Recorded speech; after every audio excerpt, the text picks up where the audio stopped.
MS24 Marathi news, निर्भीड बातम्यांचा मराठी आवाज.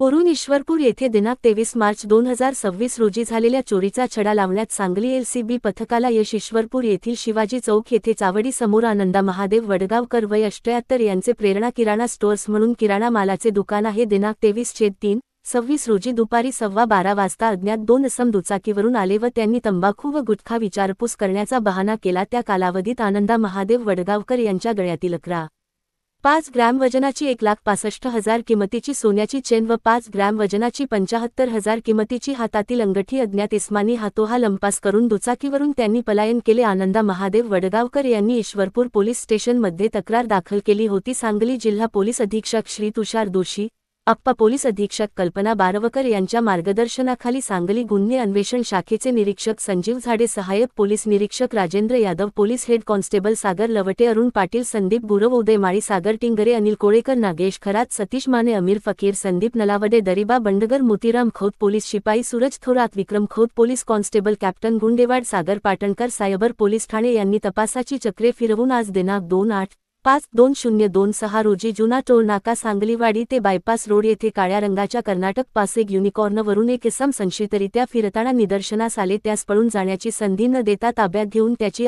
झडती घेतली असता त्याच्याकडून वरील मुद्देमाल सहित 80,000 किमतीची युनिकॉर्न गाडी तसेच उजव्या खिशात 300 रुपये मिळून आले. सदर इसमास विचारपूस केली असता त्याने त्याचे नाव इकबाल हिम्मतलाल बेग व 59 वर्ष, राहणार कुडची, तालुका रायबाग, जिल्हा बेळगाव असे सांगितले. ईश्वरपूर येथे आनंदा महादेव वडगावकर यांच्या दुकानात चोरी केल्याचे सांगितले व आपल्याबरोबर अजून एक साथीदार, त्याचे नाव हैदर नजरो इराणी, या दोघांनी मोटरसायकलवरून चोरी केल्याचे सांगितले. सदर आरोपीला ताब्यात घेऊन सर्व मुद्देमाल ताब्यात घेण्यात आला व पुढील तपास ईश्वरपूर पोलीस ठाणे करीत आहेत.